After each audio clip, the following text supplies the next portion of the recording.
एक बुरहानपुर नाम के गांव में राजू नाम का आदमी रहता था। वो एक किसान था जो बहुत मेहनत किया करता था। उसके साथ उसकी पत्नी शालिनी भी काम किया करती थी। दोनों की कड़ी मेहनत रंग ला रही थी। उस साल गांव के सरपंच के खेतों में फसल कुछ अच्छी नहीं आई थी और राजू के खेत में आई फसल देखकर सरपंच को बहुत गुस्सा आया था। अजी हमारे खेत अच्छे, बीज अच्छा है, फिर भी उस राजू की फसल हमसे ज्यादा कैसे आती है? मेरा तो बीज भी अच्छा होता है और हमारे खेत तो उसके खेतों से बहुत अच्छे हैं, फिर भी मेरे खेत में उसके मुकाबले कम ही फसल आती है। क्या करे अब इस राजू का? हम कितना भी खेतों में मेहनत करें, लेकिन फिर भी इस राजू की ही फसल अच्छी आती है। ठीक है, अगली बार देखते हैं। सरपंच और उसकी पत्नी राजू से जलते थे। उधर राजू अपने घर में शालिनी के साथ बहुत खुश था। उसको एक बेटी थी जिसका नाम था माला। माला को पक्षियों और प्राणियों से बड़ा लगाव था। उसने अपने घर में एक कुत्ता, एक खरगोश और एक तोता भी पाल कर रखा था। राजू और शालिनी उन प्राणियों को खेतों में लेकर जाया करते थे। वो दिन भर खेतों में खेलते थे। माला घर आती तो सीधा खेत में चली जाती थी और अपने प्राणियों के साथ खेलती थी। एक दिन उसे स्कूल से आने में बहुत देर हो गई। राजू और शालिनी बहुत चिंता में पड़ गए। अरे शालिनी, इतनी तेज बारिश हो रही है और ये माला है कि अब तक घर नहीं आई। मुझे तो बहुत डर लग रहा है। मैं जा रहा हूँ उसे ढूंढने। अजी मैं भी आऊँ क्या साथ में? नहीं शालिनी, तुम घर पर रुको। अगर वो घर पर आ गई तो मुझे बता देना। ठीक है जी, आप माला को लेकर जल्दी आना। ऐसा कहकर राजू वहाँ से माला को ढूंढने निकलता है। वो गांव के रास्ते से स्कूल जाता है। बहुत तेज बारिश होने के कारण उसे आगे का कुछ भी साफ साफ दिखाई नहीं देता। रास्ते में उसे एक पेड़ के नीचे कोई बैठा हुआ नजर आता है। राजू उस तरफ देखता है तो उसे कोई जानी पहचानी सी आकृति वहाँ नजर आती है। राजू पेड़ के पास जाता है।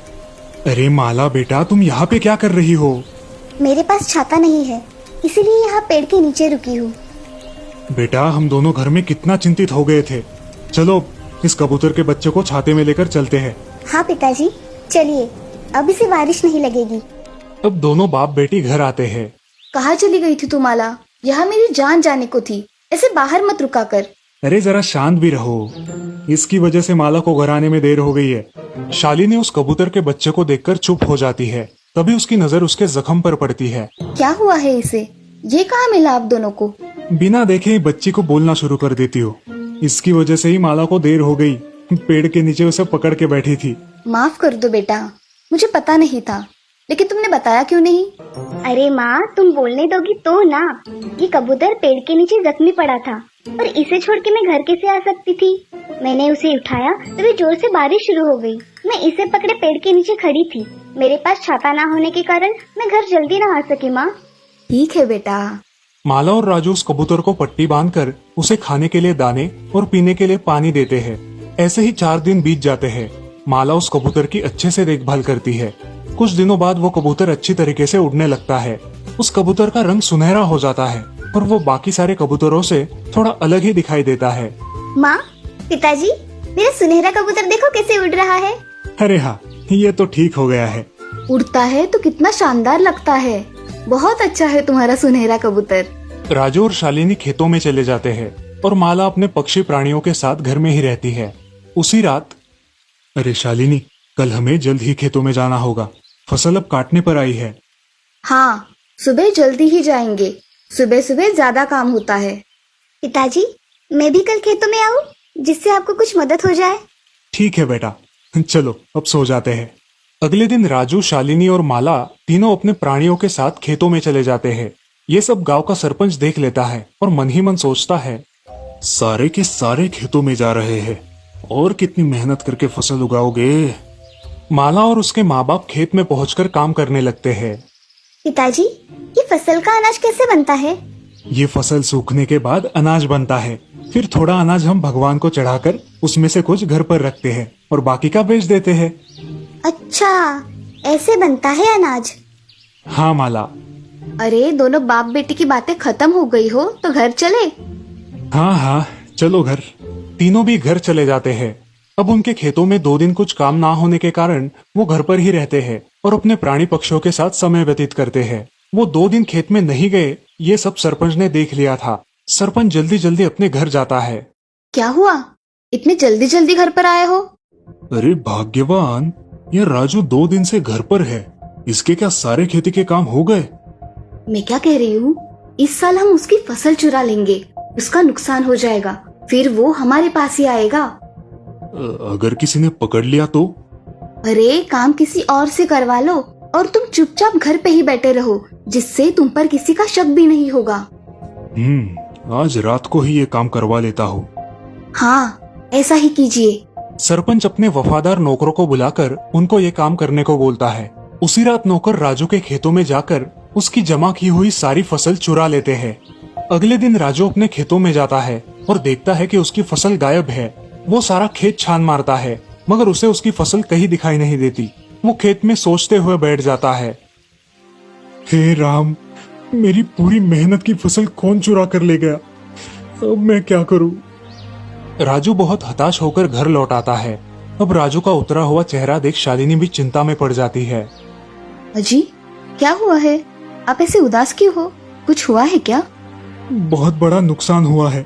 हमारे खेत में जो भी फसल थी सारी की सारी किसी ने चुरा ली है। क्या बोल रहे हो? ऐसा कैसे हो सकता है? हमारी खेत की फसल कोई क्यों चुरा के लेके जाएगा? क्या पता, मगर फसल तो चोरी हुई है। अब हम क्या करेंगे? इस साल कैसे गुजारा करेंगे? चिंता मत कीजिए पिताजी, कोई ना कोई हल तो निकल ही आएगा। माला के ऐसे बोलते ही वो सुनहरा कबूतर बोलने लगता है। माला, मैं एक जादुई सुनहरा कबूतर हूँ। क्या तुम बोल सकते हो? हाँ, मैं बोल सकता हूँ। मैं मेरी माँ से बिछड़कर रास्ता खो गया था और जख्मी हो गया था। उस जख्मी अवस्था में तुमने मेरी सहायता की, उसके लिए धन्यवाद। तुम सबका प्रेम और स्नेह देखकर मुझे बहुत अच्छा लगा। मैं तुम्हारी कुछ मदद करना चाहता हूँ। बोलिए, क्या चाहिए आपको? हे सुनहरे कबूतर, क्या तुम बता सकते हो कि मेरी फसल किसने चुराई है? अरे वो काम तो इस गांव के सरपंच का है। वो तुम्हारी उन्नति देखकर जलता है। 2 दिन जब तुम काम पर नहीं गए थे तब उसने मौका देखकर तुम्हारी फसल को चुरा लिया। क्या ये सच है? सच में। अब देखो मेरा कमाल। कबूतर मंत्र पढ़कर सारी फसल राजू के घर के सामने डाल देता है और उसे वो फसल का अनाज बनाकर अपने घर में भरने को बोलता है। अब राजू बहुत खुश हो जाता है।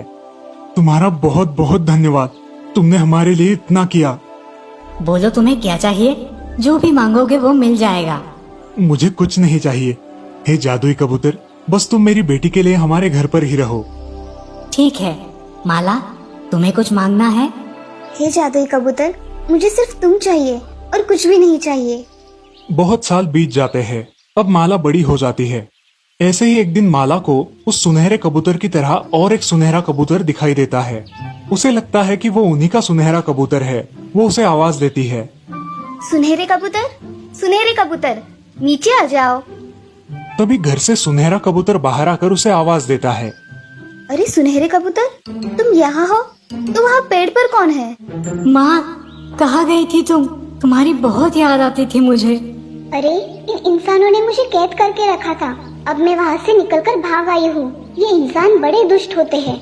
नहीं माँ, सभी वैसे नहीं होते। ये माला है जिसके यहाँ मैं रहता हूँ। इसने और इसके परिवार ने मुझे बहुत प्रेम दिया। इन्होंने मेरी देखभाल की है माँ। धन्यवाद आप सबका। अरे, ये तो मेरा सुनहरा कबूतर है। इसके लिए किया मैंने सब। माला, अब मैं मेरी माँ के साथ जाना चाहता हूँ। क्या मैं जा सकता हूँ माला? तुम जाओ तुम्हारी माँ के साथ, मगर तुम्हें मुझे मिलने महीने में एक बार आना ही पड़ेगा। मंजूर, जरूर आऊंगा माला, तुम्हारे लिए। अब कबूतर उसके पास जाकर उसे एक जादुई घड़ा देता है जो उसने उसकी शक्तियों से बनाया था। माला, ये जादुई घड़ा है। तुम जितना भी चाहो उतना इसमें से सोने के सिक्के निकाल सकते हो और ये फिर से भर जाएगा। तुम इसे जरूरत के समय इस्तेमाल कर सकती हो। धन्यवाद सुनहरे कबूतर, मगर तुम मुझे मिलने जरूर आना। कबूतर अपनी माँ के साथ अपने घर चला जाता है और माला भी अपने घर में खुशी से रहती है। वो सुनहरा कबूतर महीने में एक बार उसे मिलने के लिए भी आता था। माला उन सोने के सिक्कों से गरीबों की मदद भी कर दिया करती थी और इस प्रकार माला और उसका परिवार खुशी खुशी रहने लगा था। इस कहानी से हमें ये सीख मिलती है कि अच्छे कर्मों का फल देर से सही लेकिन अच्छा ही मिलता है।